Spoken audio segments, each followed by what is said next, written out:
What if things don't end up like they're supposed to? What if this work, this energy I've invested doesn't pay off? What if I stay average? What if my story was never meant to be unique? What if I try and I fail? What if my friends stop calling? What if I let my family down? What if people don't like what I have to say? What if my idea is a little too out there? What if I'm pushing things too far, too quickly? What if the worst possible scenario happens? What if I lose everything? What if success is for someone else? What if I'm meant to work, to pay bills, and to sleep? What if the starting role is just too much for me? What if I was a born follower? What if I never find happiness? What if I don't choose the right path? What if I get lost? What if I can never be as good as the person standing next to me? What if a life of meaning will always be something I'll have to stare up at, wishing, dreaming? Or what if I just change the way I look at the world? What if today is just the beginning? What if I decide who I'm going to be and become it?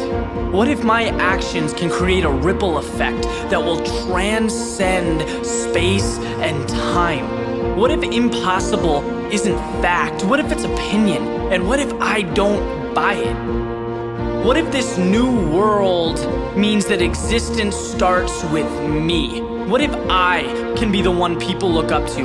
What if my past got me here but has no effect on where I can go? What if every single day is a fresh start?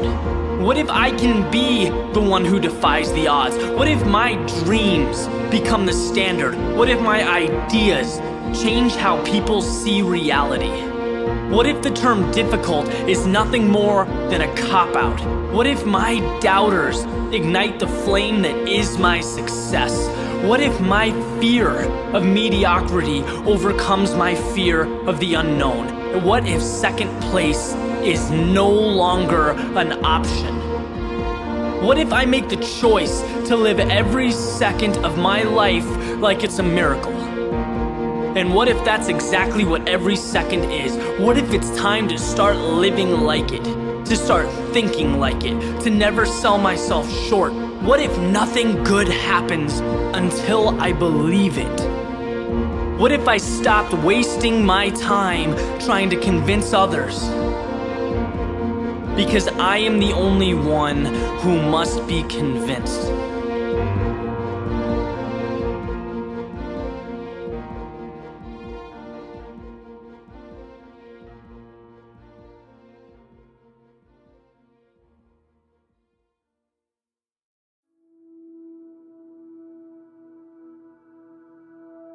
Many of life's failures are people who didn't realize how close they were to success when they gave up. Thomas Edison.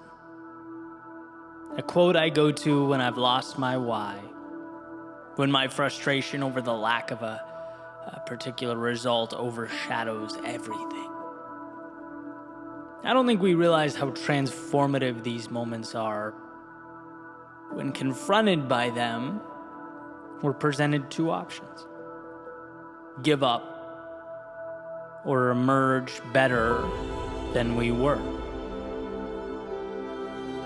It's not intuitive, right? It's not normal to think, I know this is hard, but hey, I'm one adjustment away from getting it right. One move away from uncovering momentum. That's why in such moments, I rely on others to remind me, and it's why I remind you now.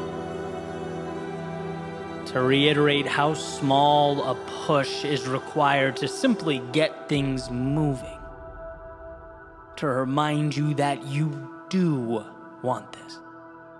It does mean something to you.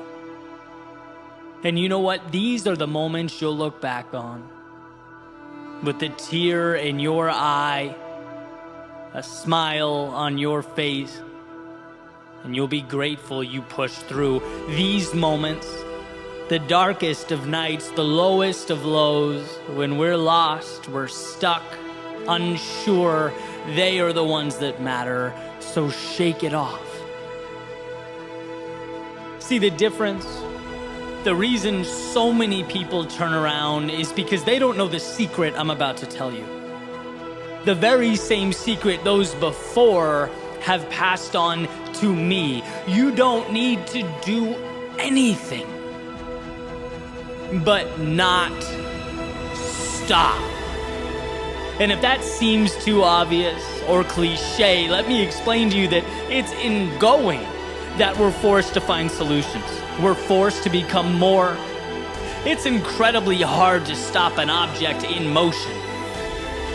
But the question is, can you move forward when you don't have the answers? When you're tired? When what you've been looking for is nowhere to be found? Can you imagine at that moment what the other side will be like? Looking back on your journey, knowing that where others stopped, you hung on. Where the cost was too much for so many, you laid it all on the line. These are the decisions you have to make now. So don't listen to that voice rationalizing, begging you to take it down a notch or return to the normalcy of yesterday. Let this message resonate. Hear me. Embrace the fact that you are always one move away from recapturing momentum, from finding yourself again. It's there. Everything you need is there. Have the patience to find it, the patience to do what you do best. Find a way.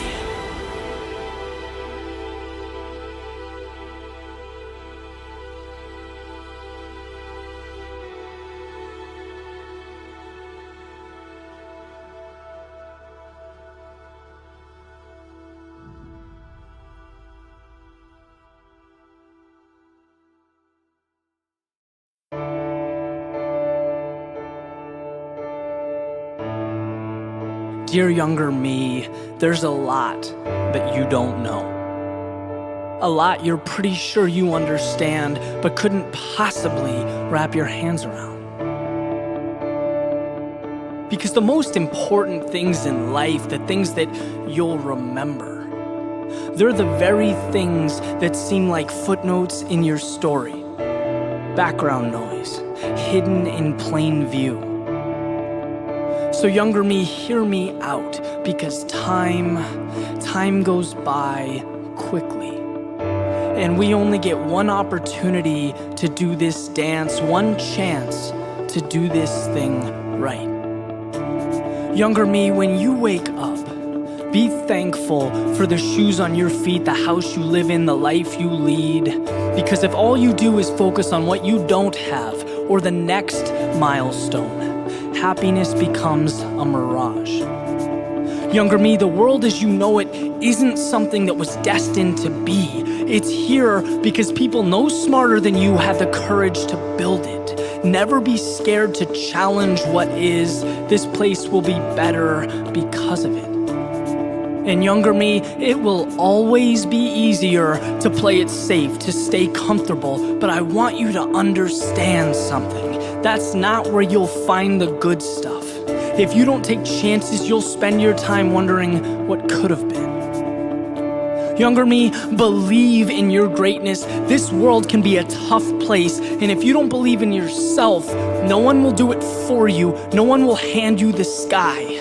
Earn excellence every day. It's there, I promise. Younger me, don't get distracted by the small stuff, the little things that so easily consume our energy and emotions. Don't lose sight of who you are and what means the most to you. Everything else washes away. Younger me, you didn't have all the answers, but somehow you were exactly what I needed you to be. You created a map. You showed that change can't happen until one falls victim to life's imperfections. That risks aren't taken until you've experienced regret. That confidence isn't acquired if you don't learn to play the student. And most importantly, If you don't allow yourself to get lost, you will never discover who you truly are. 20 years from now, when we meet again, younger me, I know you'll do the same. I know you'll have given me everything I needed, nothing more and nothing less. Because time goes by quickly. And we only get one opportunity to do this dance, one chance to make this right. And I promise you, younger me, that it won't be wasted.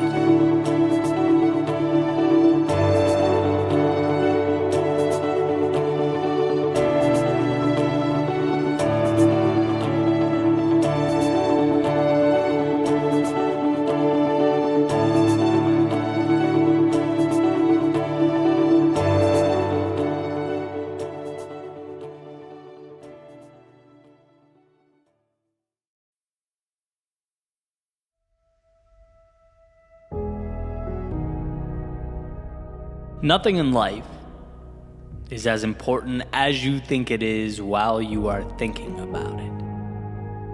This was written by the author of Thinking Fast and Slow, Daniel Kahneman. And what he's referring to is a cognitive bias known as the focusing illusion. Pretty basic idea. It means that we elevate the importance of things that we think about while ignoring other aspects of our lives. By thinking about something, it suddenly matters more to us. And while it's easy to interpret this disconnect between our thoughts and reality as alarming, there's also an opportunity here to use this to our advantage, right? To further become the captain of your ship. I've heard my entire life, think positive thoughts. We all have. But there's value in understanding why that's true. Right? Otherwise, it just feels like a meaningless ritual. So Kahneman talks about a study with college students where they were asked about their overall level of happiness, and then they were asked about their dating lives. And the answers they gave, there were really, there was no correlation between the two answers. But when the order of the questions were switched, when the students were asked about their dating lives first, and then their overall happiness, the correlation between the two answers increased. Right? The answer they gave about their overall happiness mirrored, however, they said their dating lives were, at least to a much greater extent. Why? Well, because dating became the variable or the framework that they used to measure their overall happiness, even though perhaps they didn't know it, right? But by focusing on it, it became more relevant. It bled into other aspects of life, right? You get what you focus on. It's that simple. And the truth is, as I mentioned earlier, nothing is as important as we think it is. Everything is magnified, kind of blown out of proportion in our minds. So the question is, why not use that as an advantage? Why not let that become our strength, realizing that if simply thinking about something can change the trajectory of how we view the world, it can be transformative to simply minimize the bad thoughts and focus on good ones. Have you ever thought about how delicate the line we walk between not caring enough and caring too much? For example, to feel like existence is pointless, right? Everything's bad. There's no reason to try. That makes it hard to get off the couch, right? Lacking that purpose. But then, on the entire other end of the spectrum, to feel like life is riding on every step, to feel like we're not allowed the flexibility or leeway to make mistakes. Life matters too much. That also severely limits how we live, just in a different way. And so I want to explore, how do we find that middle ground? How do we find that picture in our heads that puts us right where we need to be? The idea that, of course, today is important, Life is a beautiful opportunity to extract meaning from the world around you, to build something that matters. But it's also no checklist. It's no standardized test. No, it's more of a game. We shouldn't be walking around with the weight of the world on our shoulders because that doesn't help anyone. Let's face it, life is just not all that serious.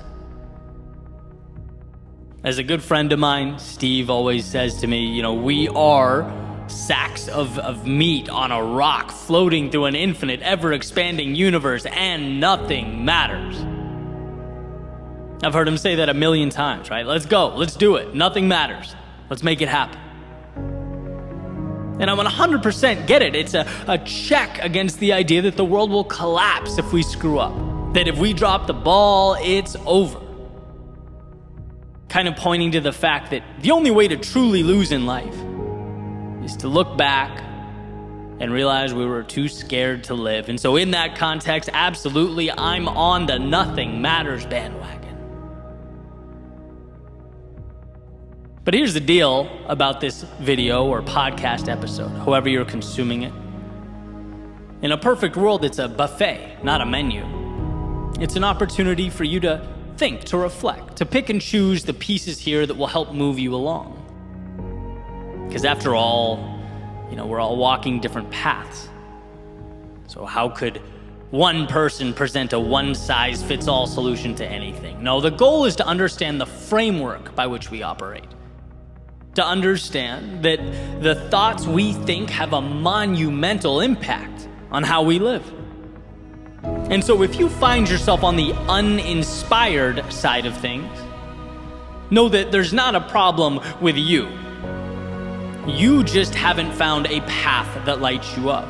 You are perhaps focusing on the wrong things, right? Not leaving space for the right ones. And if you find yourself constantly smothered by the weight of your own expectations, if every little step, decision, or movement matters too much, know that you are perhaps creating adversaries that don't exist. That you are right where you need to be, but you have to let yourself live, experience life. One of the most beautiful Viktor Frankl quotes I've ever heard, he says, ultimately, man should not ask what the meaning of life is, but rather he must recognize that it is he who is asked. There is so much power packed into this idea. It's like when you look around and see the outside world backing you into a corner, dictating to you how things should be. Remember that you don't take orders from the external world. You create the external world. When all you see is negative, when all you feel are reasons to turn back, when the good in life is hiding away, reach out and find the positive. The one thing that can pick you up and carry you forward. And look, I'm not advocating that we live in this state of delusion. I'm not saying close your eyes, cover your ears, and pretend everything's great. I'm saying every day, every situation provides at least one thing you need to be closer to where you want to be. And it just so happens that we're not always inclined to see that one thing, that solution. It just so happens that we need to become aware, to remind ourselves. So this is your reminder to look for it. Your reminder to focus on the things that lift you up, that breathe life into you, not the things that keep you down. And so here's to finding that sweet spot, right? Walking the line between Viktor Frankl's meaning starts with you and my old pal Steve's mantra, nothing matters, so go live your life. This is not a race. You're not being graded on the outcome here. You're giving yourself permission to experience that jolt you get when you open your eyes as the sun comes up each morning, knowing that how you're about to spend your time will be a product of the game you designed. A game in which, yes, you'll feel lost from time to time. You'll lose that North Star every so often. You'll question the journey you're on. But guess what? When you take responsibility for the circumstance, you also empower yourself to right the ship. You're at the wheel, playing the game of life as it was meant to be played on your terms. If it does not serve you, let it go. If it doesn't help you, move beyond it. As Kahneman states, our thoughts grossly over-exaggerate that reality on the ground, so let that framework emphasize your passion, your strength, and your dreams, not the inverse. What we focus on, we get. So believe in yourself with such conviction that those around you look on and wonder what gave you the right to see those things. What made you think it was okay to believe in that which you believe? You never got a permission slip in the mail. You never stumbled upon a permit that granted you access to the good things in life. No, you just came to understand the game and how it's played. You came to see that we have options. The option to find the bad and the option to find the good. The choice to see why you can't and the choice to see why you will. That's what will separate you from both your past self and those looking on from afar. See, change is never a product of magic, as people seem to think. No, most often, it's taking on the challenge of seeing what is not yet there. Stepping into the arena with possibility, with the upside. So today, see it. Focus on it, lock it in, and don't let go. With everything you have, all that's within you, don't let go. For everything tomorrow can be, for everything you have always been, don't let go.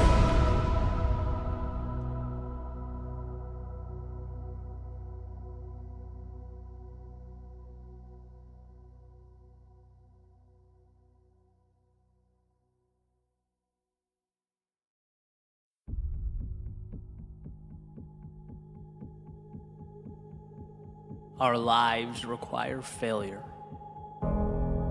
like our lungs require oxygen. And when I find the world around me lacking in the resources that I need, it's because in so many ways I have forgotten to breathe, to step out my walls of comfort and breathe in lessons waiting to be taught by the greatest of teachers. Life. Life, the unpredictable and often unremarkable miracle. The book that reveals itself through experience, that tells tales only in hindsight. Our world is a book in which we choose our own ending, and so we must fail. Because failing means living, and we were meant to live. We must fail because every failure is the mark of a poet, an artist, or an author bringing the story one step closer to its resolution.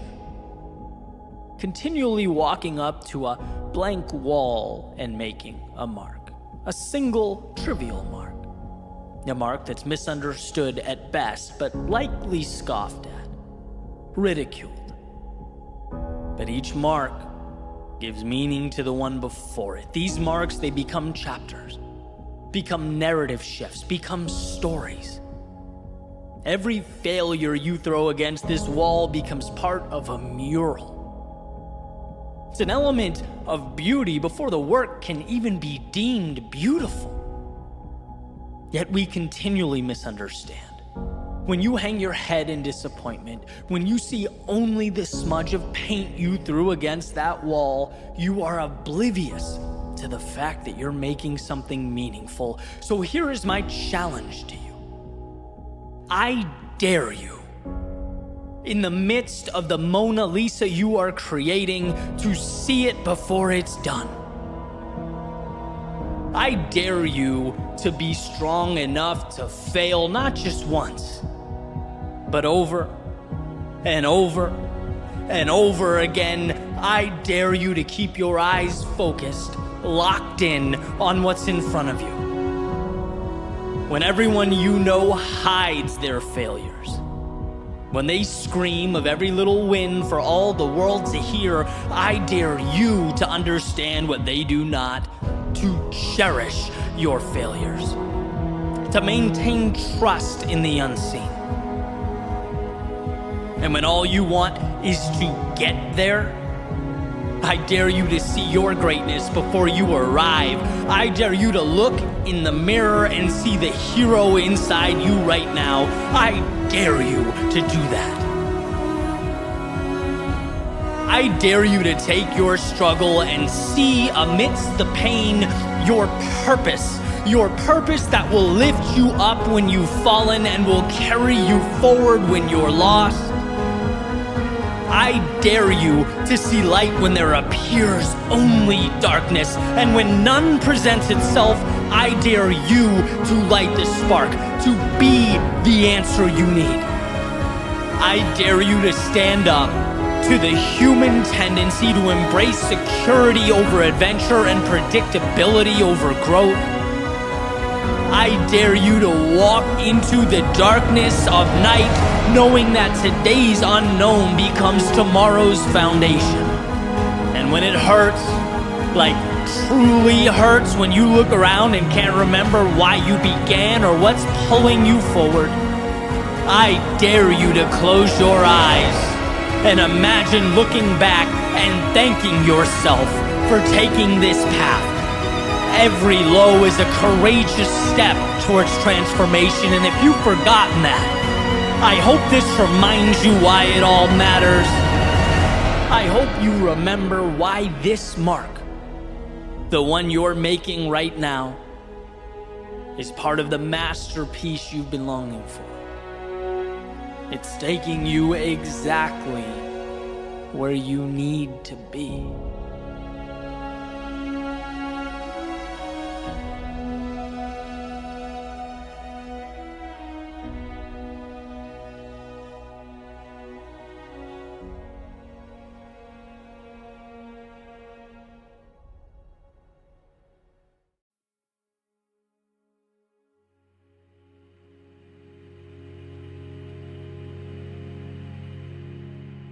There has to come a time when it's now or never,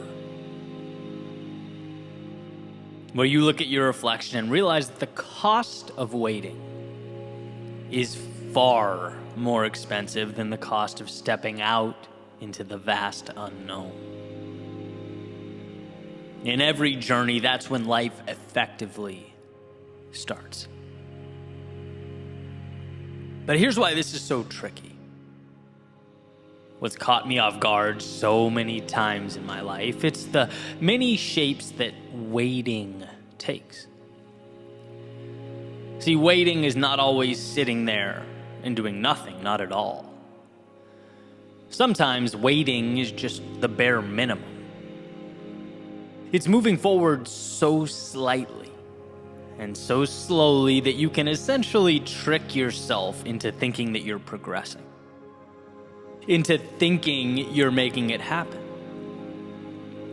When if you really stopped and looked, if you were honest with yourself, if you really took a second to review, to analyze, you'd see that you're leaving almost everything on the table.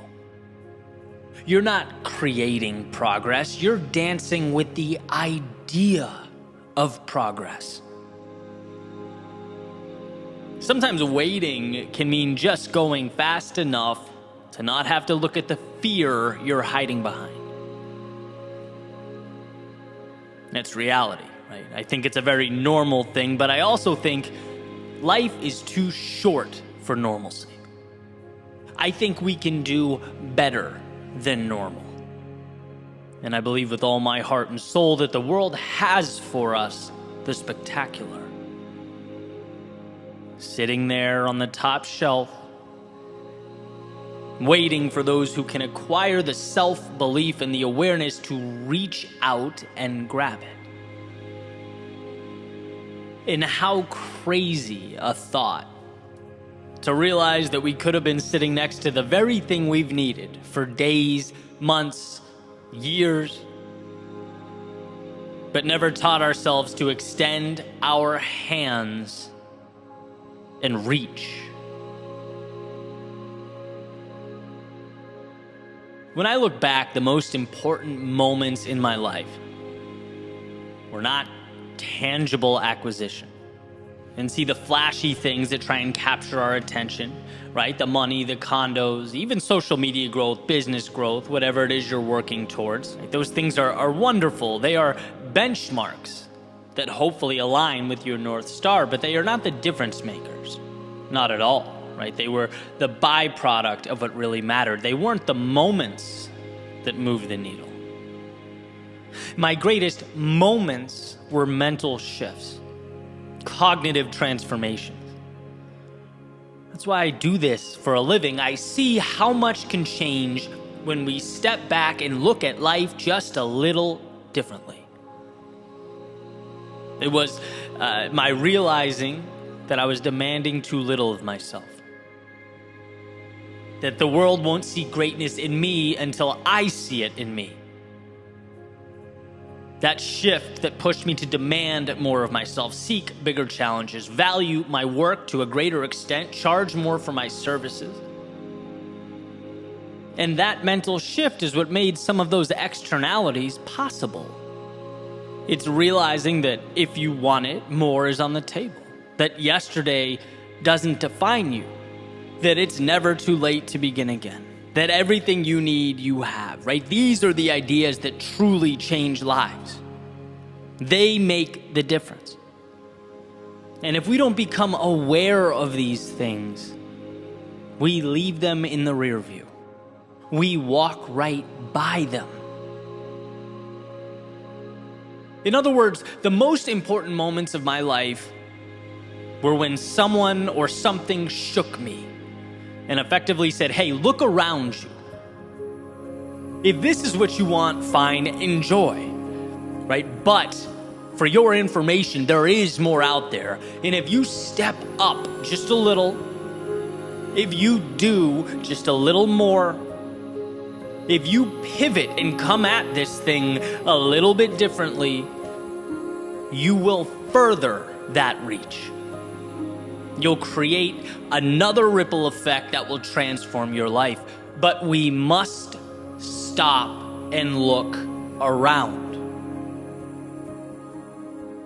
A good friend of mine, and this is just the other day, right? We're having lunch, we're talking about marketing, and we always joke that marketing is just a part of the business that I don't particularly enjoy, right? Necessary, but not my favorite. And we're going through kind of different strategies, ideas, and he presents one, and I say something like, I don't need to do that. It seems a little over the top. And unfiltered, he goes, man, you're hurting your reach. Like, what good is that metaphorical restaurant that's not on anyone's radar? You're going to be the best pizza shop that no one knows about. And it just kind of hit me, right? It's like, man, I needed to see that differently. Maybe there's room to be a little more aggressive. Again, one example of many. And not every time is the idea or opportunity the right one or necessary one, right? But at least you stopped. At least you thought about it. At least you contrasted where you are with the potential upside of doing something differently. That is where we leave opportunity on the table. We most often, myself included, paint regret as this the result of this blatant walking away from something. A deliberate declaration, sort of a, oh no, I'm not doing that, no way. And sure, sometimes that's the case. Right? Sometimes we're cognizant of our fear and decline to move forward, but I wonder how often our neglect or refusal is softer, more subtle. I wonder how much of our regret comes from simply not stopping and looking around, not letting in alternative points of view that challenge us and force us to level up. How much of our regret comes from simply not understanding how short life is and how quickly time passes us by? And if we don't create some abrupt change in our day-to-day, if we don't manufacture some momentum in our lives, even when it feels least ideal to do so, the ship we needed to be on will sail away without us. So think back to your hardest days. Even the ones that took you out, that brought you to your knees, and realize that you survived every single one of them. You have, for years, been acquiring the armor, piece by piece, to move into something bigger. You've been learning, you've been evolving. But today, what about sitting down with yourself and having the discussion you don't want to have, but need to have? What about asking if it's time to leap where you once stepped, to run where you once walked? What about taking a good look around and asking why you're living in ways that don't serve you? Why you're conceding so much of what matters? Again, the evolution you want and need is there. It's always there, and that's the key takeaway here. It will always exist. But the question is, will your commitment to stop, to think, and to reach for it be there? Years from now, looking back, I think we'll find that our willingness to ask those questions mattered more than we could have ever imagined. That silence often implies the lack of adversity needed to evolve. Because the reality you want, it doesn't come to you, you must go to it. And that means reapproaching today's normalcy and comfort, seeing those things for what they are, a continuation of the status quo. Nothing changes until you change. So take a look around, examine those pillars holding up your worldview. Not once, but over and over again. And if one, many, or all of them must be knocked down, then so be it. The point here is that you can build. The point here is that life happens on your terms, whether you realize it or not. That doing nothing is accepting what things are. It's a head nod and a thumbs up to reality as is. So again, ask yourself what you want out of life. And if you are missing that mark, tear down what must be torn down. It might be hard now. It might hurt now. It might be uncomfortable now, but when you're eventually standing upon an existence that aligns with who you are and what you want, you'll see how necessary it all was. How it was there the whole time. And thank God you found it within yourself to reach out and take it.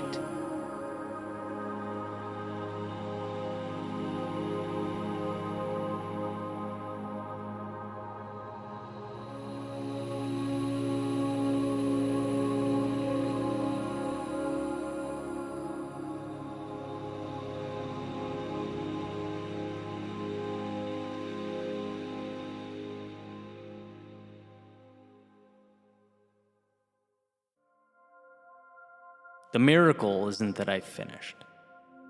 The miracle is that I had the courage to start. John Bingham. We all share a commonality. The runner on the starting blocks, the one at work, the one studying, the one trying to create the best life possible for their family. See, we are all at a beginning, looking up at an idea. Nothing given, nothing to adjust or react to, no, just an idea. And ideas, when we are at the bottom looking up, they're deceptive in nature. Their size, their weight, their breadth. They like to present themselves as much more than they actually are. And so, to turn ideas into things, one needs see themselves, not as some descendant of Mount Olympus tasked with lifting that 2,000-ton boulder before them, but as one armed with an understanding, the awareness that the 2,000-ton boulder before them can be broken down piece by piece, that it is nothing more than a facade, and while it may stop most in their tracks, you are simply not most. Not because the world treats you differently, but because you see the world differently. By knowing you are bigger than the sum of its parts, you have defanged this wolf. You have put yourself in position to do that which makes the world tremble, that which causes even the most confident to doubt. You have put yourself in position to begin. See, there is a time to look at the top of the mountain, breaking through the clouds, powerful and majestic. And then there is a time to look at your feet.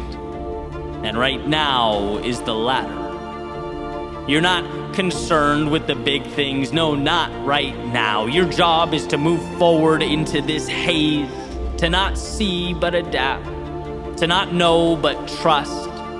Things will materialize, and you know that. But at the same time, you can't control the future. Your battle is right now, and it's with the space immediately in front of you. It's with the thoughts attempting to deceive you. It's with the things the outside world will tell you, but forward motion is the antidote to all of that. And so forward you must go. The beginning is always the hardest because our thoughts are a mightier foe than life's obstacles. Thoughts take on lives of their own. They become monsters, demons, dead ends. Obstacles, on the other hand, just ask that we adjust. There is no obstacle that can't be addressed by stepping into it. And so while the temptation is to sit, thinking, speculating about how challenging the road ahead, this is where you think less and move more. Harness the world as it comes, because the truth is nothing is as big as it appears to be. Life is incredibly solvable. Every problem has a solution. Every bad chapter ends. Every setback is a chance to be more than you've ever been. But how would you know that? If you bowed down to the mountains in your head, how would you know that if you never began? So let today be the dotted line you sign with your future self. A promise to be aware that the mountaintop peers over you, but to not be distracted by its shadow. To take the climb one rock, one step, 1 second at a time. Let it be an acknowledgement that nothing life throws at you can't be broken down and conquered so long as you don't get in your own way. Gone are the days of being held captive behind steel bars of self-doubt and fear. That road ahead is not the problem. It never was. Refusing to give yourself permission to travel down it was the problem. So without constraints, meet life head on. Let the trials and tribulations emerge, because they will, but know that you will rise to meet them. Let the unknown highlight all that you don't know, you can't see. Fine. The one thing you are sure of is that you will, one by one, transform the unseen into strength. And when those thoughts emerge, telling you that you've gone too far, that you're in over your head, that this isn't meant for you, know them not as truth, but as the only obstacle that can derail and distract. You don't have time for make-believe monsters. No, not today. So onward you go, to map the unknown, to tame the untamed, to live your life the way it was meant to be lived.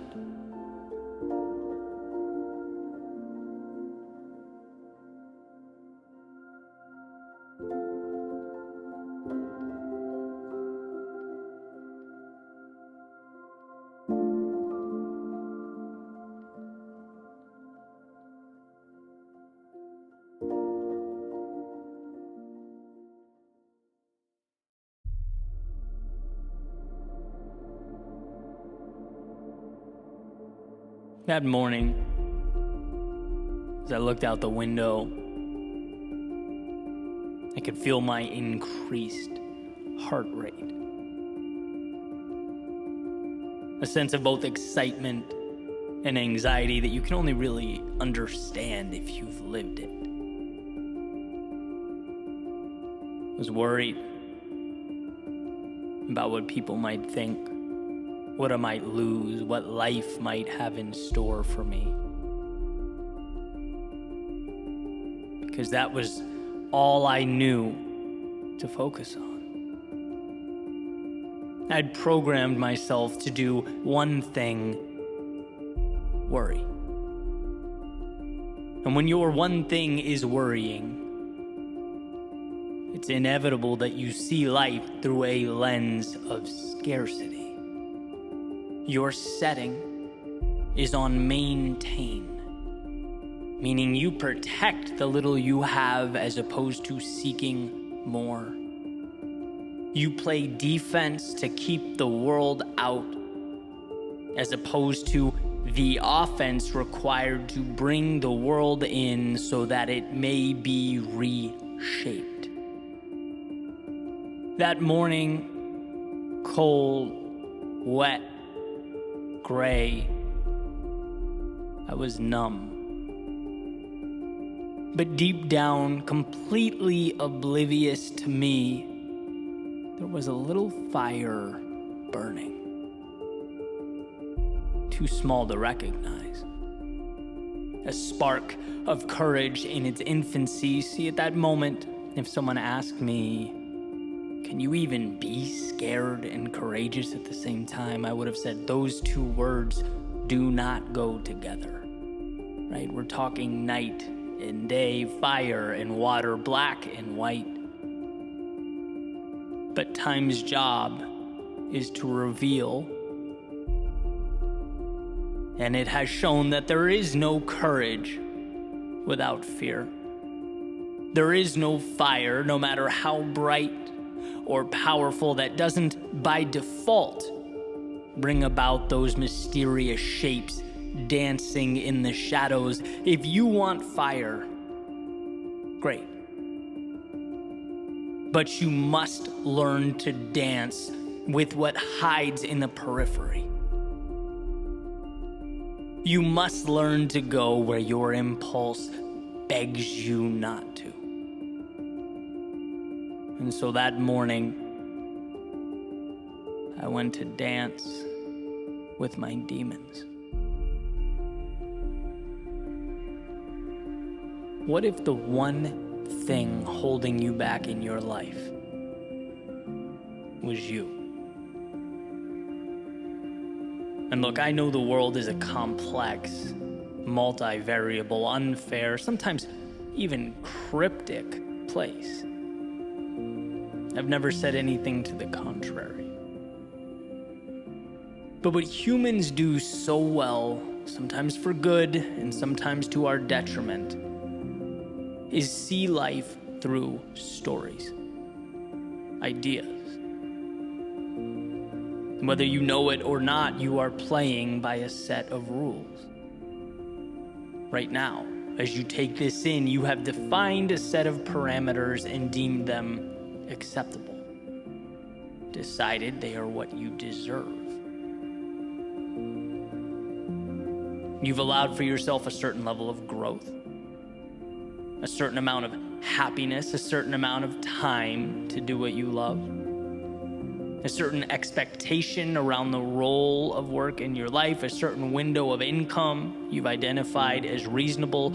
Overall, a certain feeling you get when you look in the mirror. And my objective is not to tell you that any of the above is good or bad.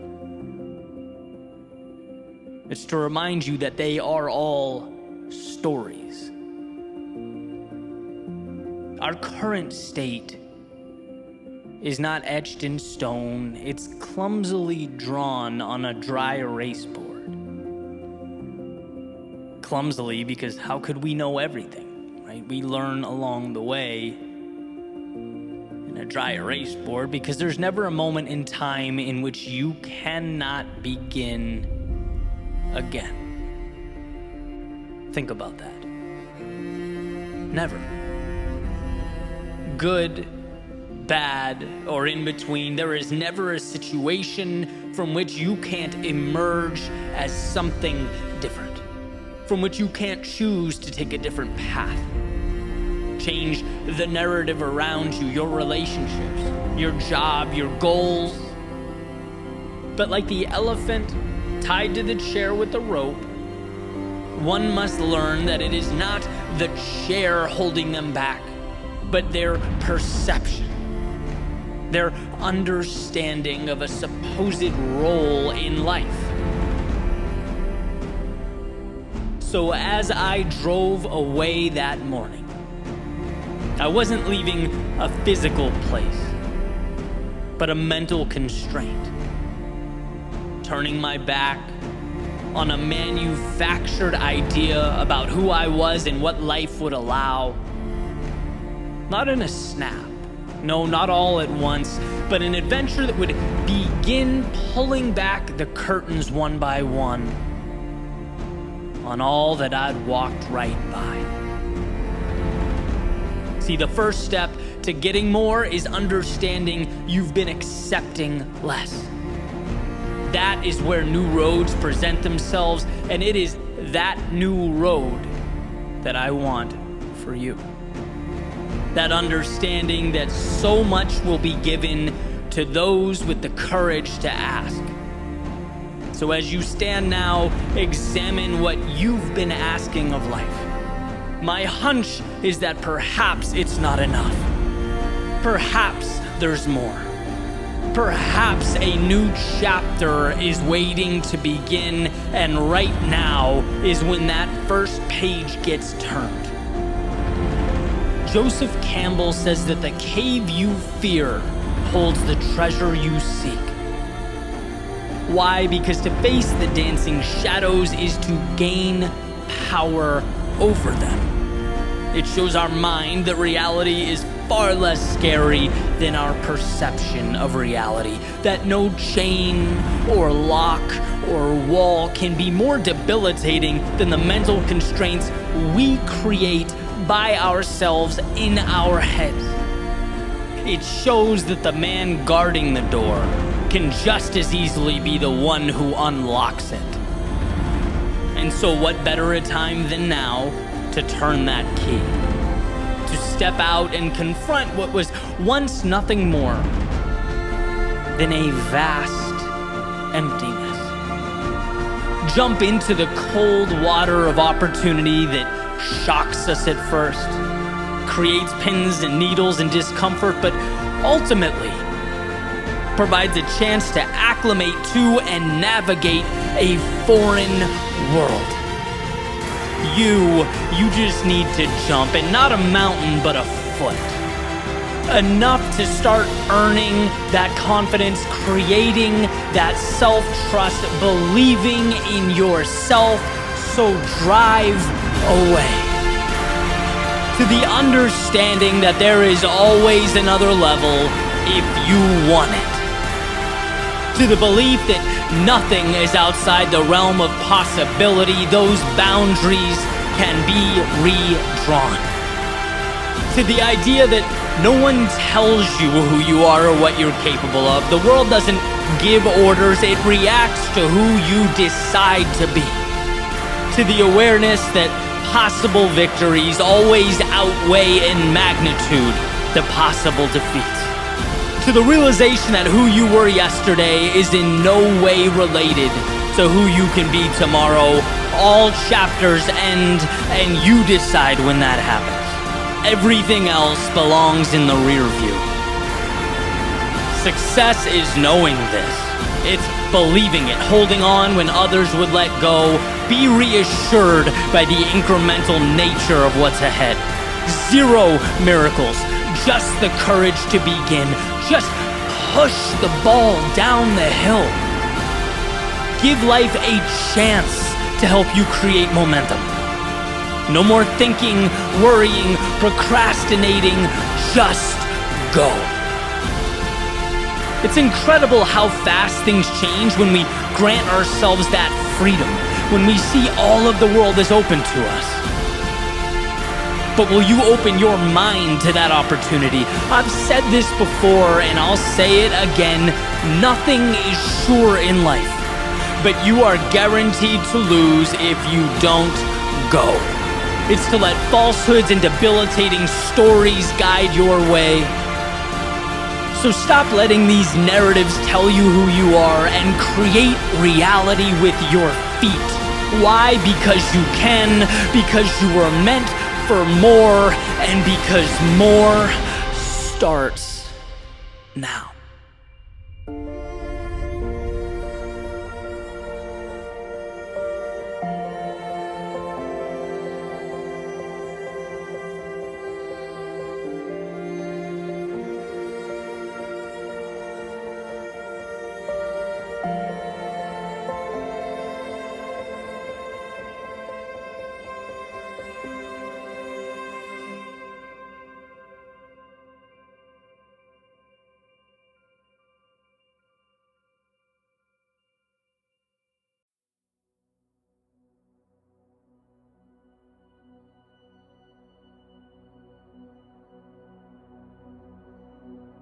If these walls could talk, they would remind you of the things that you sometimes forget.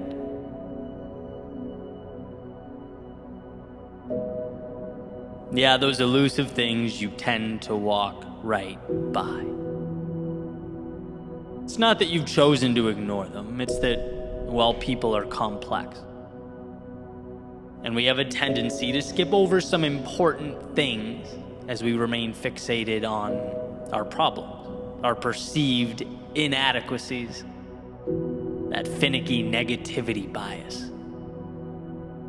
The one that states, if you went to a restaurant 100 times, had 99 incredible experiences, but something went wrong on the 100th, well, that restaurant would forever be known to you as the place where things go wrong. We are wired not to see the good, but to identify and avoid the bad. And if these walls could talk, they would unveil to you the brilliance that exists slightly out of frame. They would suggest you look over your shoulder and take a peek at how far you've come, because, my friend, you've come a long, long way. It's funny how slow progress moves. It's interesting how our lowest moments force us outside of ourselves, push us to step into those shoes we didn't know were sitting in the closet, unworn, waiting for the day we'd take on that new role, waiting on you to see that who you were yesterday is not correlated to who you can be today. And if these walls could talk, they'd fill you in on a very important statistic.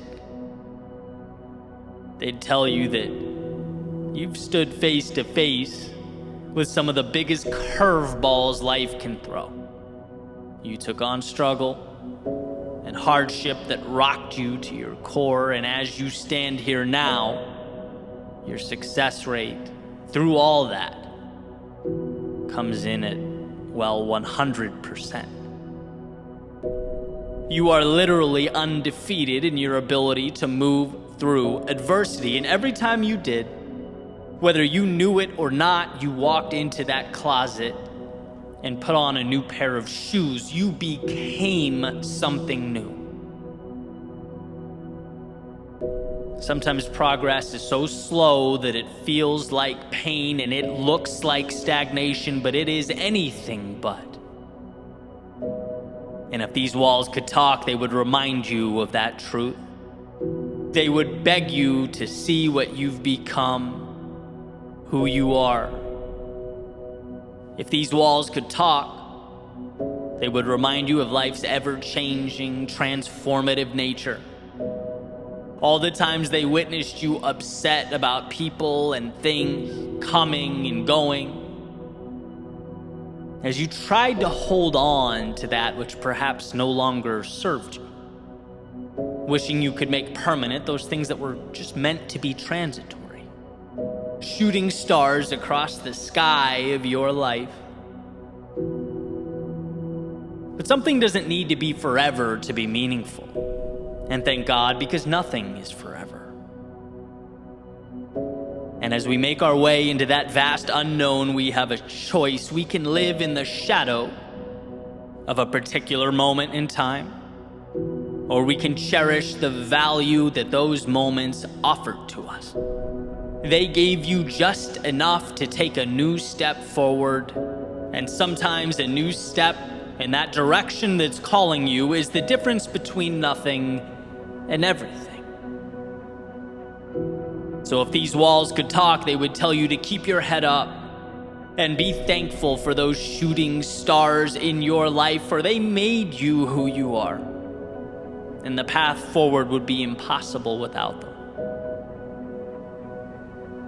If these walls could talk, they would ask you about those times you came home, sat down in your room, and wondered how you could ever be enough.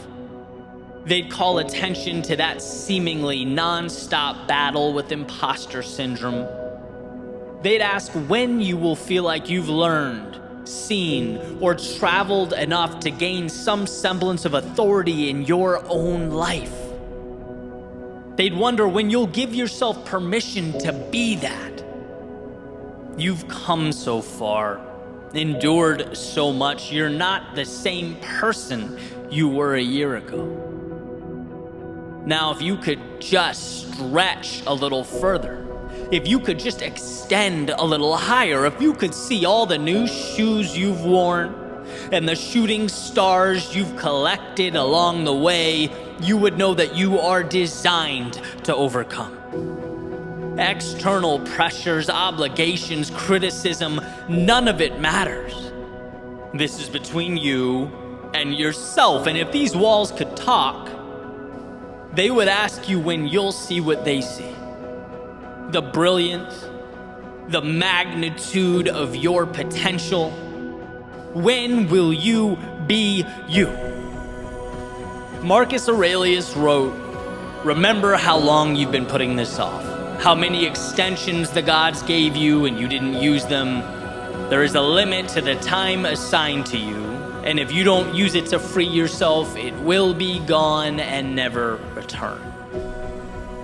See, today is precious because it is the only one you get. Each second unique in its own way, a measurement of opportunity represented by a single tick from the watch you're wearing. And if these walls could talk, they would tell you that they've seen people come and go, that you aren't the first and you most definitely won't be the last.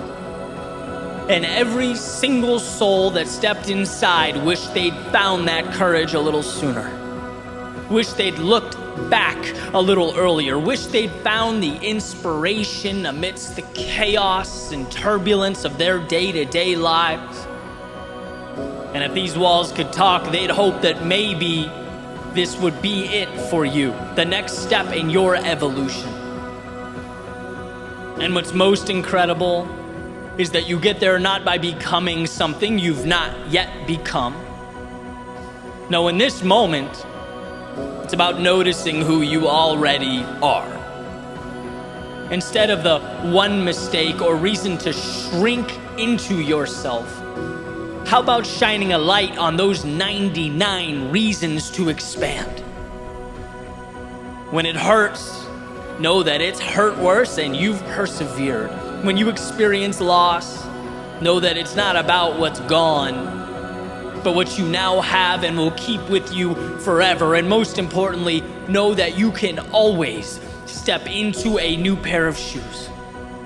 You can always reinvent, recreate. You are never defined by something that happened in the past.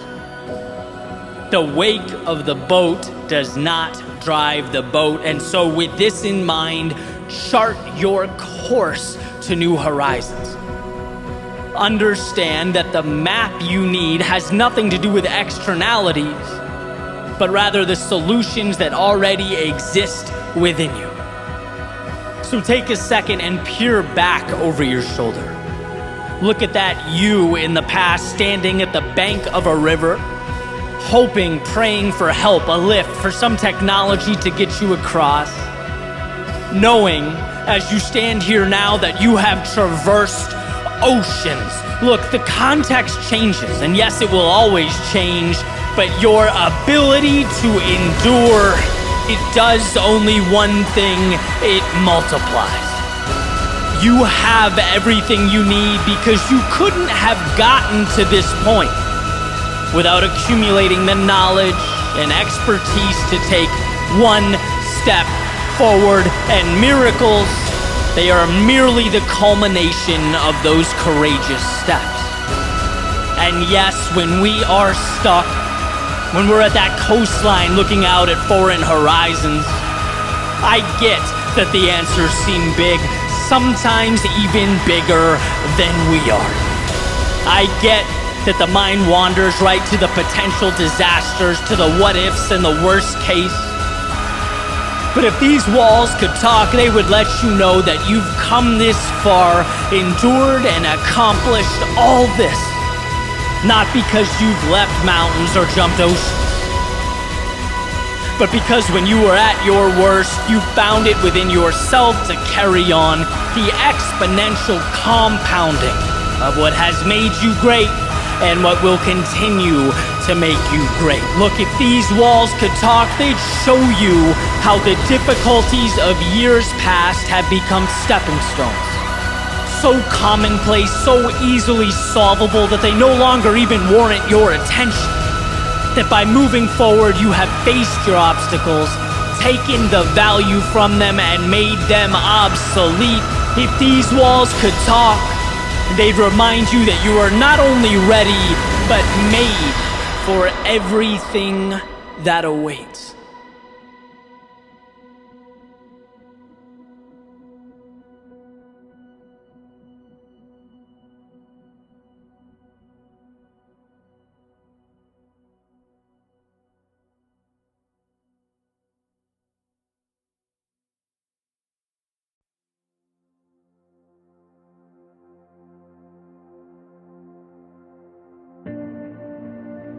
Someday, the things that you currently don't understand will make sense. Someday, the big things you're dealing with won't seem so big anymore. Someday, the doubts you have about yourself will be revealed as false. Someday, you'll see that the things you worry about didn't matter at all. Someday you'll see that the road before you wasn't something you had to walk flawlessly, but rather something you had to trust and believe in. Someday you'll look in the mirror and see that you had it in you the entire time, that there was nothing you needed or should have been hoping for. Yeah, someday. Someday that will all be true. But what about some days from the past? I remember years ago thinking someday I would venture out into the world. Someday I'd speak my mind. Someday I would start my own business. I would surround myself with people who believed in what I believe. Someday I'd make a little more money, have a little more time to do what I love. Someday I'd have all that. And as I look around, I realize it looks a lot like someday. But guess what? As we grow, so do our some days. It's a chase that never ends. There's always something more. There's always something bigger and better. And the problem is not the ambition. The problem is forgetting that in so many ways, you've dreamt of being where you stand right now. You have arrived. You're not the same person that 10 years ago was throwing some days out into the universe. No, you have grown. You have learned. You have evolved. Why does this matter? It matters because without acknowledging how far you've come, you cannot acquire the strength needed to go where you must go. When you don't feel good enough, it's often because you haven't looked over your shoulder and opened your eyes. The evidence is right there. It's hiding in plain sight. There's proof that you've been there, that you've faced demons and conquered them, endured your battles and overcame. You did that. And at one point not that long ago, you couldn't say that you had. You weren't yet that person, but things are different now. What you have today was once only that hopeful someday. It was a fleeting thought. It had no merit and no value, yet you brought it to life. Look what you've done.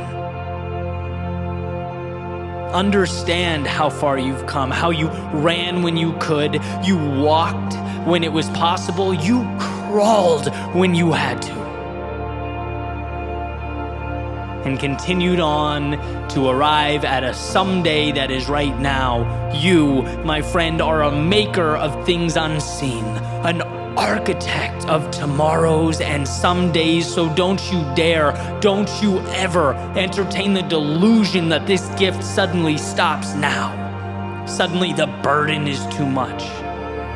The mountain is too tall. No, what you do is overcome. That is who you are. You've done it for you.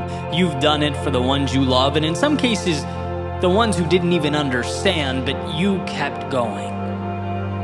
Marching through the fires of hell to turn some days into right nows. And I get that the road before you is uncertain. There's no way to know exactly how life will unfold. But that's besides the point.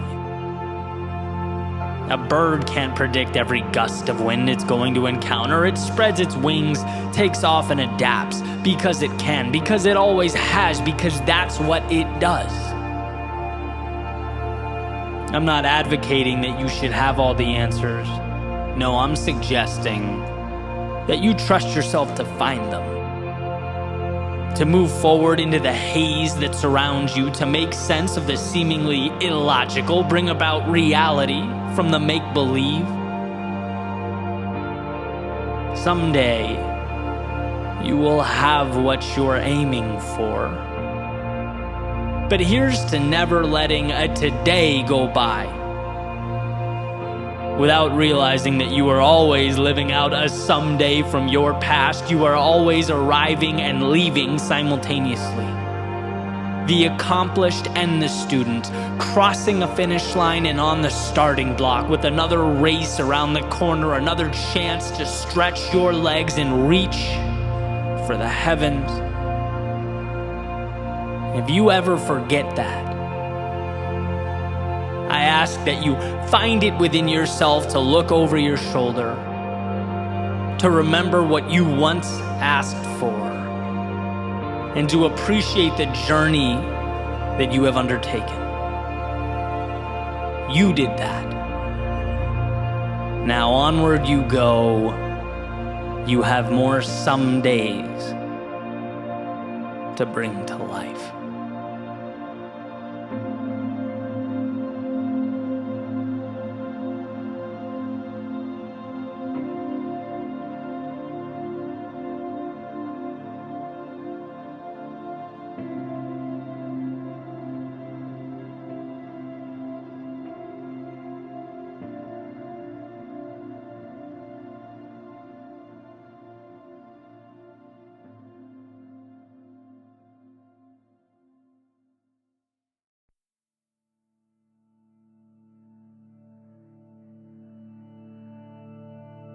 I woke up, put my coffee on the desk, opened my laptop, stared at a blank screen,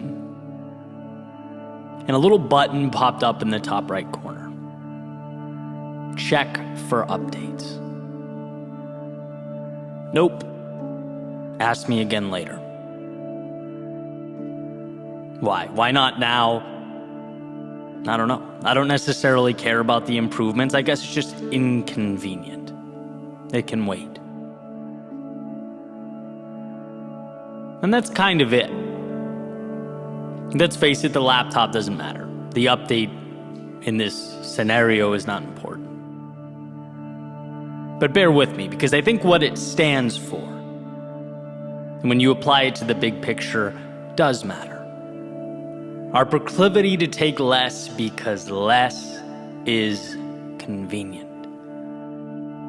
Our predisposition to sell ourselves short because it's safer to leave so much of ourselves on the shelf. Because, well, things don't break when they're on the shelf. But you can't be both flawless and live your life. Because life comes with wear and tear. The value is the experience. And a flawless existence is void of experience, of stories, of adventure. There's a little parable about two seeds being planted. And one of them just wants to grow, wants to feel what the sun is like, wants to see how high she can get, experience the breeze, the cool air. And so she grew. And sure, she dealt with hard days. She had her difficult times, but ultimately grew to live her best life. The other seed worried. Worried about leaving her home, the world that was the ground around her, worried about damaging her roots, worried about what could be waiting for her in the dark, about the sun being too hot and the breeze too strong. And ultimately stayed right where she was, playing it safe until one morning a chicken came wandering by and ate the seed off the ground. And see, this spells out a few things.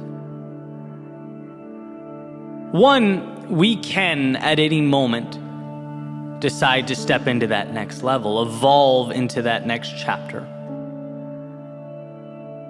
But also, not doing so comes with a cost. Sometimes a hidden cost. There's a tendency to think that preserving the status quo, because it's safe, is valuable. But understand something, you are not a collector's item. You weren't made for preservation, you were made for growth. To expand, to reach out towards the heavens and feel that sun, that breeze. And sure, upgrading means vulnerability. It means accepting that the unknown is bigger than you, but also contains within it everything you need. Whether it was people, things, money, resources, I used to think like that seed, right? How can I hold on to what I have? Contain, play small. I can't lose this. I've come too far. I've worked too hard. What if everything goes wrong? I can't upgrade now. Maybe later.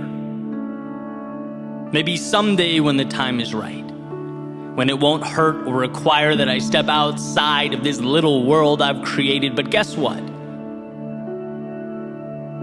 Growth always asks of us that we leave the comfort of now. It always offers us the world in exchange for the courage to see the unseen and trust ourselves to bring it to life. And when I realized this, I saw how the act of trying to perpetually maintain the status quo is debilitating. It's looking at life through a lens of scarcity. It's only when you start to grasp how abundant life is that you realize by simply stepping into that person you are destined to be, you'll attract what matters. Some things will go, and you'll leave them behind. But those things no longer serve you. They played their part, they added their value, and are now merely stepping stones as you move to something greater, and that's just it. Sometimes living means wishing you did things differently, looking back and acknowledging that you need to be better. Sometimes living means losing the wrong people in your life to make space for the right ones. Sometimes it means spending days, months, even years wandering down the wrong path so that you can get a glimpse, so that you can realize what the right path looks like. Sometimes it means no reward, no validation until that compounding finally takes place. Finally, you see just how powerful those small steps were and will always be. It means seeing yourself as the person you know you can be. Maybe not necessarily the one you are today, but betting on yourself when no one else would. There's an idea that people are neither good nor evil, but they have both within them.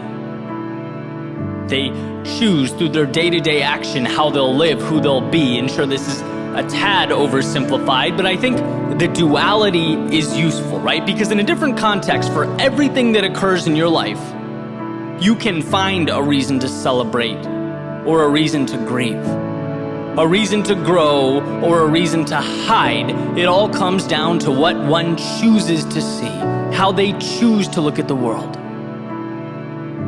I'll never forget when Peterson talked about curtains, right? With tears or holes in them, same world on the other side.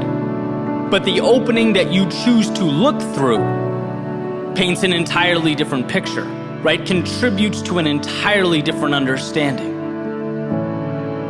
And look, I'm a pragmatist, I just am. I'd never ask people to close their eyes and pretend everything's perfect, to wander down the path before you expecting everything to be easy. No, but what I am saying is that the path before you is where you'll uncover the meaning in life, and meaning requires that we are from time to time uncomfortable. To go where we most want to go, we must leave something behind. And the reality is that while it's scary, while it can be alarming and even painful, it is always worth it. That what's on the other side is what makes life worth living. I want you to know that you don't need to be walking into the same rooms, talking to the same people, doing the same things. No, not if you've outgrown that reality. Not if you're ready for the next chapter. So let's make a pact to view life not as an obligation, but as an opportunity.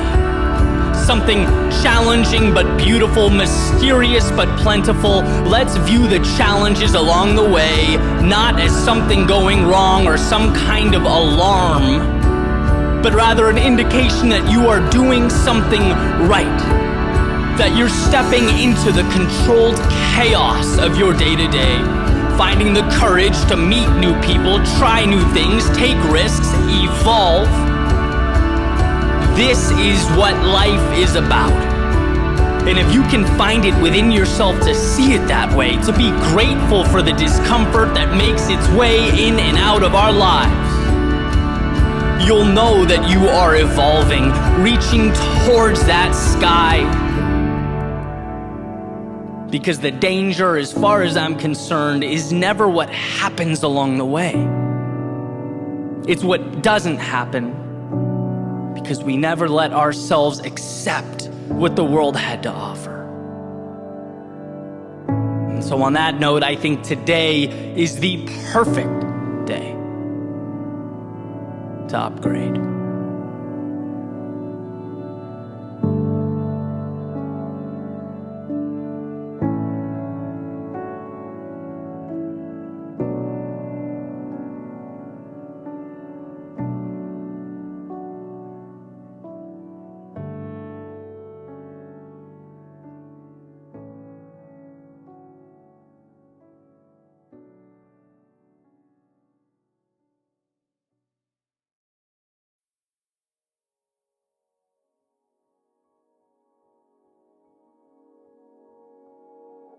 Hold the vision, but trust the process. An idea that should act as our North Star, right? As we make our way through life, it proposes believing in a goal, but at the same time understanding that its manifestation will be unpredictable, challenging. It may not unfold the way we thought it would. To me, though, the most challenging aspect of personal growth, of building the things that matter, creating realities we dream of,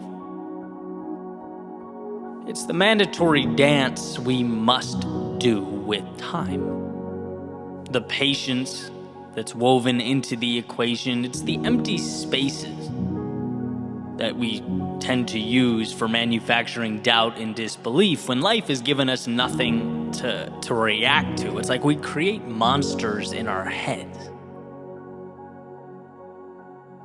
And it's really an incredible thing when you think about it, right? I look back on the past decade of my life, and the hardest parts, and some were excruciating, they were pain derived from what I knew I hadn't yet accomplished. It was a feeling like I wasn't moving fast enough. Like the winners in life had that over there, and all I had was this over here. A completely nonsensical narrative, but one that certainly felt real.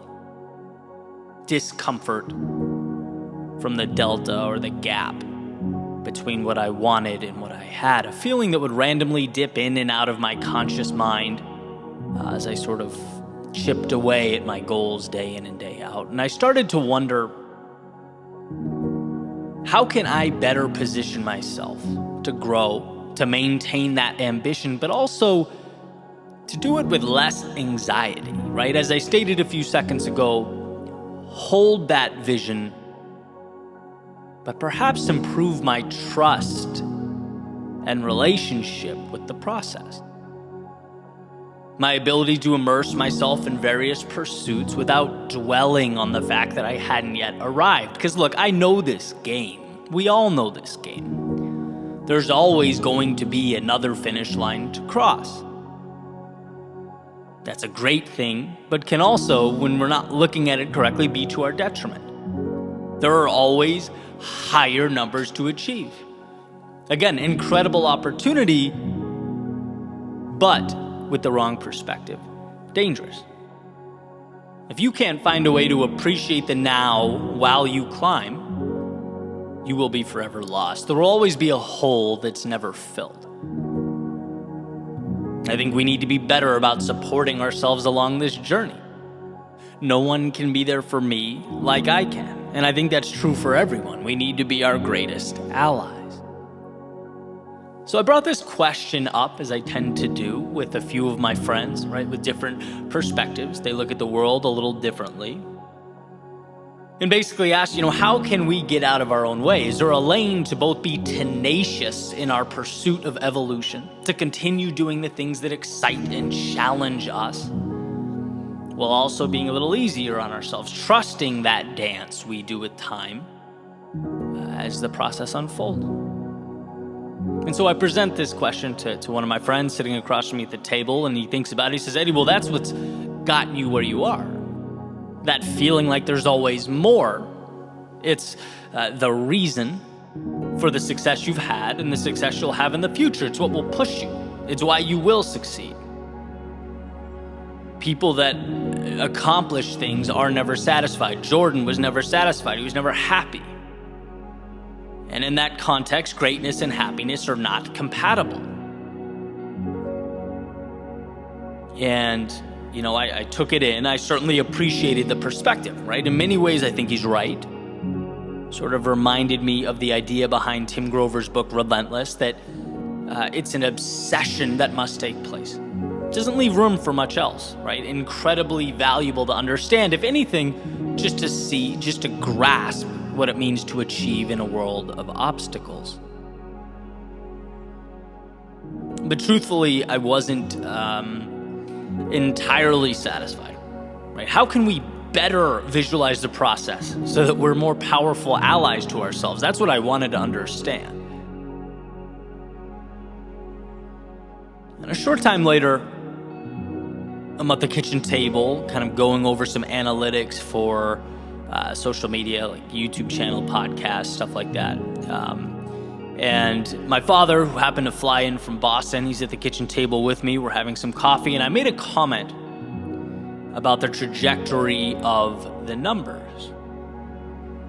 I forget that particular week. Maybe it was higher or lower than expected. I don't really remember. But he made this comment about the patience that I've had with the channel over the years. Just an offhand remark.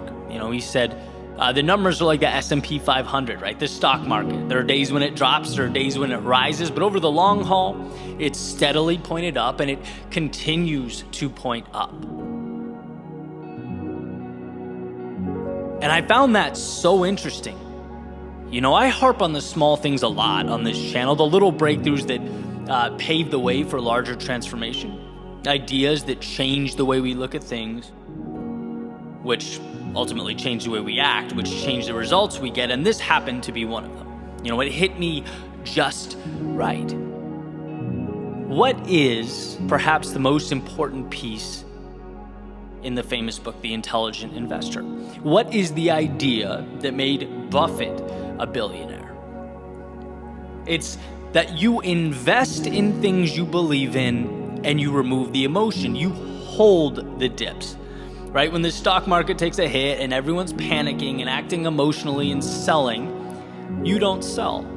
You buy more, right? When the world emotionally rushes out, you rush in.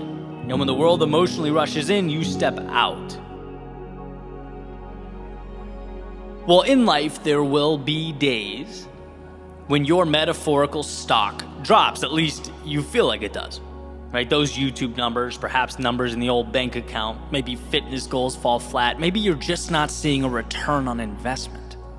But we are never defined by the events of the day. Even the worst of days, they're merely a small part of a much larger pattern. And the truth is, sometimes success is so small, you can't see it. Of course you're going to be anxious if you think every day should be comprised solely of mountaintops and finish lines, if you're always looking, comparing, contrasting. But sometimes success is 0.00001% better. Sometimes success looks like the S&P 500 taking a hit, dropping for a day, a week, or a month. Sometimes growth doesn't look like what we want growth to look like. But just like intelligent investors, You are putting your money in the belief that at a certain point down the road, the value will be higher then than it is now. And this idea has been everything to me, particularly on the days when it feels like things are going backwards, over periods of time where I feel like I've been standing still, where the voice in my head is presenting all kinds of scenarios that I could have been better or done more, and maybe so. But these times are nothing more than data points. They are steps along the way. And knowing this, it essentially frees me from the delusion that growth is always visible, that I can always look around and see visible triumph. It allows me to march towards my goals and my dreams, having a renewed relationship with each step. There's a saying that we need to keep our head in the clouds and our feet on the ground. Life is a continual juggling of extremes, and I think this gets it right. Our strength is in the ability to take those steps, each one a message to the universe that we are stronger than we were yesterday. But what makes our journeys truly divine is that they aren't comprised of or built with those steps like a house of cards, where one wrong move or some delay will cause the whole thing to fall, to come crashing down. No, what makes the journey divine is the infinite number of paths that can bring about its materialization. There are no wrong paths. Some arrive sooner, some arrive later, some mid-journey cause us to realize that the compass wasn't even pointed in the right destination, right? They change what it means to arrive. But the point is, every step is required, every step is a miracle, but the power is not contained solely in one step, but rather what we choose to make of all the steps combined. The dips, the lows, and the losses only have significance if we give them significance. Otherwise, they're just a few stops along the way to something beautiful. So why exhaust energy on data points that haven't arrived yet, on destinations in the future? Destinations that we trust ourselves to figure out anyway. Our emphasis should be on the present moment, on gratitude for the fact that we get to wake up and choose the pursuits that we've chosen. And some days, those pursuits will feel like the miracles that they are. We'll see the finish lines, the mountaintops. We'll feel triumphant, and some days, those victories will be hidden in plain view, but they are there nonetheless. As we make our way into the great unknown that is life, piecing each second, each minute, each hour together to become the path leading us where we need to be most.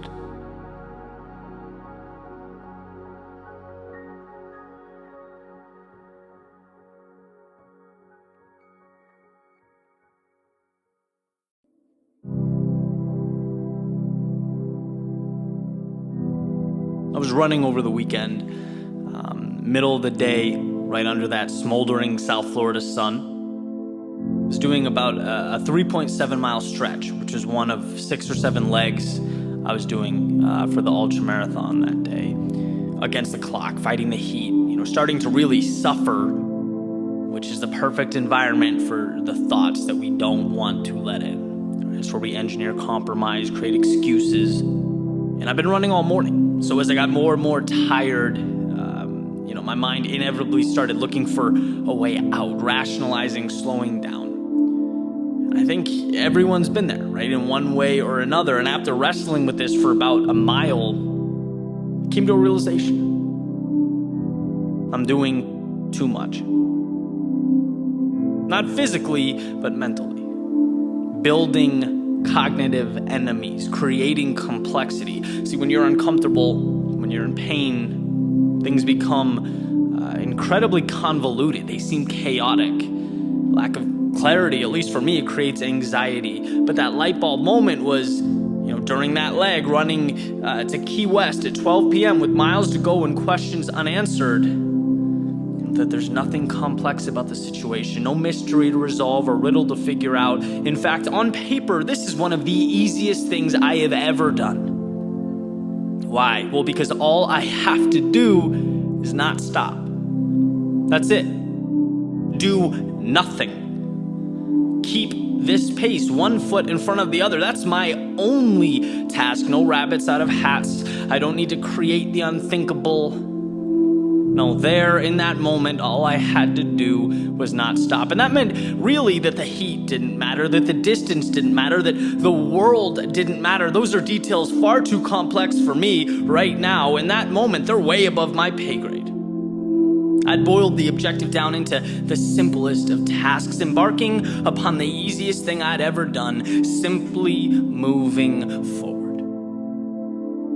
And I started thinking about the things I'd accomplished in my life that I'm proud of, being knocked down, getting back up, fighting for what I believed in, creating, searching for answers. And now, here, I'm really gonna entertain the thought that I can't simply move forward.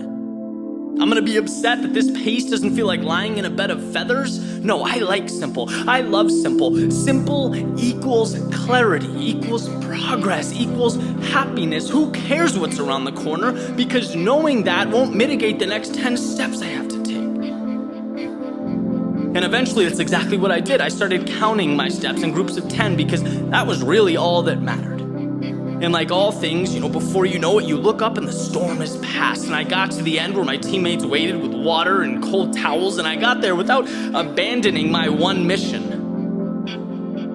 Not by an act of heroism, but by thousands of little acts that will remain unseen forever, that will disappear into the universe. I simply carried on a mission that I hold dear. My favorite quote, an old coach of mine used to always remind us, sometimes success is simply hanging on when others are letting go. That's it. That's all. That's everything. Because we're so inclined to overlook that simple truth because we think big results require monumental action. And when you're exhausted, when the miles ahead feel like a huge task, we dig deep for huge solutions. But the answers are not huge, they're minuscule. They're little things that make big things. And when I think back to my youth, my childhood, the times I'd given up or been discouraged, it was always because I didn't immediately cross the finish line or hit the home run right away. I didn't get the immediate answer. But I can look back now and just think, if I realized that a walk or a single every day takes you to the moon, that it's not about the miraculous, it's about simply carrying on, which becomes the miraculous. See, we can't let ourselves be lured in by the guise of immediate triumph or false expectations. No, let's remember that anyone can simply move forward. Anyone can take one more step, and that's all that's required of you. That's all you can do. Breathe, compose yourself, take that very next step, because if you can do that, the big picture things, they materialize. You start crossing finish lines. Balls start leaving the park. Little victories accumulate and evolve. Life changes. Do not miss what matters. Don't overlook the simplest of things, because that's what ultimately carries us home.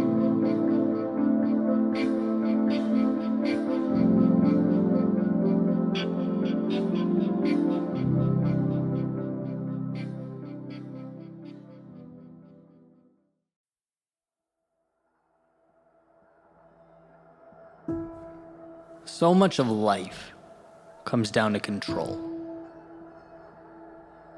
Understanding what we cannot control while simultaneously capitalizing and making the most of the things that we can.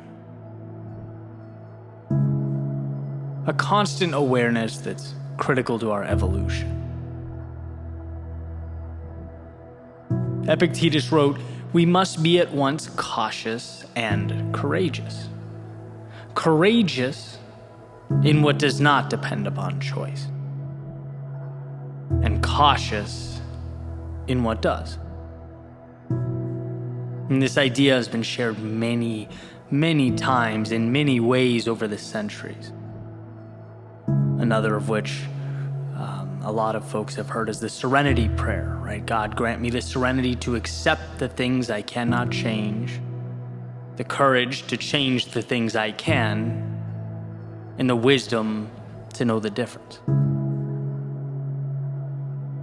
But regardless of how it's said and who it's said to, the point is the same. There are things we cannot control that we must find a way to stop exerting ourselves, stop exhausting our energy on. They are, as the saying goes, what they are. These obstacles are immovable. And rather than continue to push and push and push with all our strength and energy, our time is best suited learning to effectively navigate them. And then there exist those things that are in our control. I believe it was The Power of Now by Eckhart Tolle. He said, and I'm paraphrasing, if something cannot be changed, stop thinking about it, right? The future represents anxiety. It's worrying about things that haven't happened yet. The past is essentially depression. It's worrying about things that already happened. We can't do anything about the past or the future. All we have is now. And if it can be changed, then act now in bringing about a desired result. Take that first step. Create some semblance of momentum, no matter how small. But to worry about what is behind you or in front of you is actually insanity. I remember loving the simplicity and pointedness of that message. Accept it, eliminate it, or adjust yourself to it.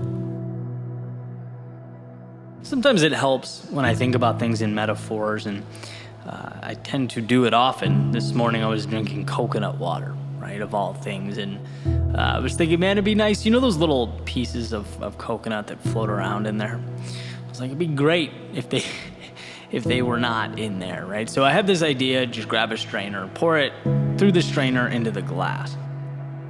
I'm leaning over the counter, watching the pieces of coconut collect in the strainer, and I'm just thinking, sort of zoning out. Like, imagine if those were my problems, just being separated out of my life just like that, how nice it would be. Captured in a little net, and then, discarded, thrown away. But, it didn't take me long to realize a couple things. One, such an idea would never happen. Life will always have some obstacle to place before us. That's what life does. After all, the word is predicated upon the avoidance of death. It's a struggle and a necessary one. Which leads me to the realization number 2. We want hardship, purpose and meaning. They're derived from our willingness to overcome adversity and transform because of it. A life without struggle is a car without wheels. And sure, you might avoid the fender benders, but you're not leaving the garage. Right? So that's a thumbs down. So I thought, okay, well, what if I slightly adjust that thinking? What if it's a subset of problems that I can remove? That's when it kind of hit me, the opportunity at hand, right? Not the so-called problems, but my thoughts about them. They are the real difference maker here.